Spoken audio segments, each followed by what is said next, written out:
and then your hook will be right here, barbless of course,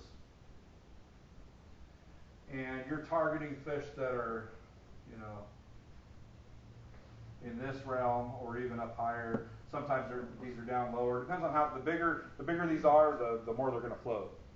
And so you can use smaller ones. There's all sorts of sizes of them, but the whole purpose is to get it down to the bottom, and that tag end, the leader, is going to float behind.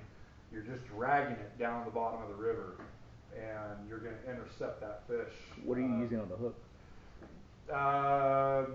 Bait. Okay. Shrimp. So I have a whole long list of shrimp to remember. It can be any shrimp you want. Shrimp is, I've caught steelhead on every shrimp there is. I need that Forrest Gump list above ago. Fried shrimp's probably the only one I've ever caught fish on. One of my favorites is cooked shrimp from Albertsons or Walmart. Buy a bag of cooked shrimp, cut it into pieces about the size of your pinky fingernail, and you can look online and get some. They've got cures and scents, and ProCure makes all sorts of products. I just bought some. One of my favorite scents in the world is the sand shrimp gel. ProCure makes these. They have 50 different. But a couple staples to have in your arsenal is anise, sand shrimp, krill. More so the gels. If you're just adding scent to something, just the gels. Now, if you're making a cure for like shrimp, like let's say you buy some cooked shrimp at the store, cut them up into pieces, throw them in a mason jar, and you want to throw some flavors at them, that's where you want the oils. So they make all the same stuff in oil or gel. So pay attention to what you're buying. Because yeah, you try to put just oil on your lure and it just washes right off basically. The gel is, you actually have to wipe that off. But like I do lots of my own home cures. A lot of them just have sea salt in them, sugar, whatever scents you want. I even mix them up. I'll put krill and anise in one, or I'll even add garlic sometimes.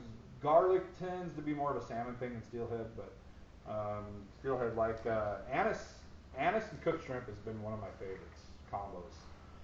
But you can run the raw shrimp. You can go to Sportsman's or any tackle shops and buy just baked shrimp. They sell them frozen by little pockets. Bimart's another good place. They have sand shrimp. Sand shrimp's super fragile, so that's a hard one to use. We use it on the boats back trolling because it stays on our hooks. We thread it on with a needle, and we're back trolling it with a diver, so it's not hitting the bottom and all that stuff. You put a piece of sand shrimp on a bobber and cast it, you'll get one cast, and you reel that up, that thing will be gone.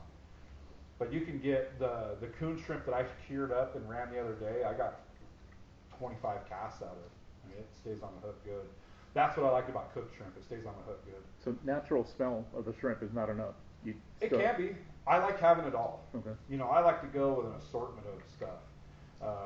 You never know what works better. You know. Can you just, if we cut it up in advance and put it in a little container, can we just put the gel in there and mix it up and yeah, be ready? Absolutely. Okay. Yep. Actually, what I do is if you go on Amazon for like $8, you can buy a pack of like 40 of these little tiny jars. They're like, I think they're like lip gloss jars or something. They're empty. They're empty. And man, you can load those things up. I have a ton of those things. Okay. I'm that guy that has like, if it screws on and has a lid and holds liquid, I have like thousands of them.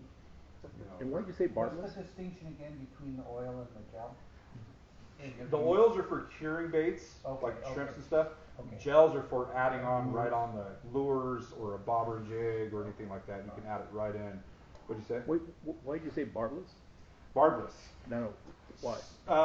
And I get into my legal section here in a little bit, but steelhead fishing has to be barbless, 100%. You have to pinch every barb on your hooks. The only time you don't need to pinch a barb is if you fish the Boise River, because the reason for the barbed hook rule is there are natives, and again I'll get into this in my legal stuff, but there is wild fish and there's hatchery fish. You can only keep the hatchery fish. So if you catch a wild fish, you have to let it go right away. You used to not even be able to take them out of the water. Now you can. It's not as big of a problem. You can take them out, get a real quick picture, and let them go. But they want barbless because it's a quick, easy release on native fish. So that still has the barb on it. It's good to I know. haven't. That's a jig I have not fished yet, Did and not that still know. has the barb. They all come with a barb. You have to look hard to find stuff that's barbless, and it's usually costs more when you can just pinch it with pliers. The one I have on there, I've already pinched this one because I fished it before. See, it's nice and smooth. And if you want to know the technical rule on it, if you ever get checked, Fish and Game Officer will try to pass it through his shirt. And if it doesn't come cleanly right back out, you get a ticket. Ooh, okay. It was $117 last time I looked, something like that. Yeah, pinch your barbs. I haven't got there yet, but that's why. Salmon, steelhead, and sturgeon are the three things you got to pinch barbs for. But like I said, Boise River, and the other exception to barb hooks is in Oxbow, which nobody fishes Oxbow, so I don't even talk about it. I live there and I don't fish it. I don't know how to fish it. They release fish there, and I hear they get caught, but I don't know how to. I've never tried. Have you ever tried? It used to be easy when you could get all the way up to the dam. Mm. I don't know now. I haven't fished. Water's too low now. Yeah. The water's 4 foot low. So they're doing work up there. They dropped it? It's Oxbow Reservoir's been dropped since like May. It wasn't that low when I was up there. Yeah, it's like 3 to 4 feet lower than normal. Yeah, that's. I mean, there's a few rocks in the middle of it. There's a lot of rocks in there.